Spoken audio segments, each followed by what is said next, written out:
Nežinau, jau, kaip ir vis laik pradedam gerai, pirmą pusę žaidžiam tikrai puikiai, praleidom vos 20 ten kelis taškus, jei neklystu.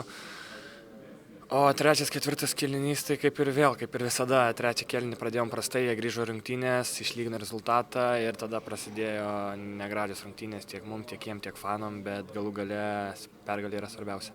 Tas trečias kėlinys, atrodo, reikėjo susirinkti visus smūgius, kad jį išgyventumei ir tavo atsitrenkimas į parketą su galva, kitų žaidėjų, tos mini traumos, kiek fizinių jėgų apskritai kainavo šitą dvigubą savaitę, žiūrint iš šono, kokias rungtynės dviejas turėjo? Be abejo, dviguba savaitė yra sudėtingas dalykas tiek psichologiškai, tiek fiziškai. Jėgos, kaip sakant, greit išeina ir po pirmų rungtynių reikia žaisti ir antras, tai atiduodi viską, krenti ant kamulio, o tos traumelės, tie sumušimai, tai yra normalu. Atrodo, kad pats galva, tai stipriai trenkiai, taip pat balinė, atbulai, ar kas dėjasi galvoj, ar matėsi, kas nors dar buvo aptėmė? Pradžiai buvo biški tamsiau, bet po to greit visas prašviesėjo, tai viskas yra gerai, galėjau tęsti rungtynės, šiek tiek atsigavau ir viskas.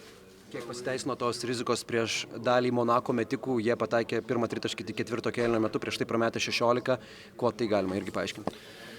Gal nebuvo tiek rizikų, kiek vieni kitiem padėjom gynyboje prieš mismečio situacijas ar 1-1, niekada nesidengėm 1-1, žaidžiam 5-1, 5-5. Tai buvo daug tų rotacijų, išsimetė metimus, šiandien nepataikė.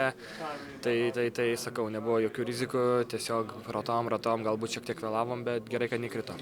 Dovi ketvirtam kėlinį, per tą Maiką Džeimsas įmetė, parodė too small tau.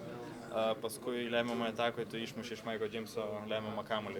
Jauti atsikiršęs? Nežinau, nemačiau to too small, bet vis laik smagu, kai lemiamą ataką susigynėm, išmušiau kamuolį, to labiau iš Maiko Džeimso, vieno geriausių Eurolygos žaidėjų, tai sakau, tokių dalykų labai nesureikšminu, svarbiausia yra pergalė. Kaip tas išmušimas tau atrodė? Suveikė instinktai?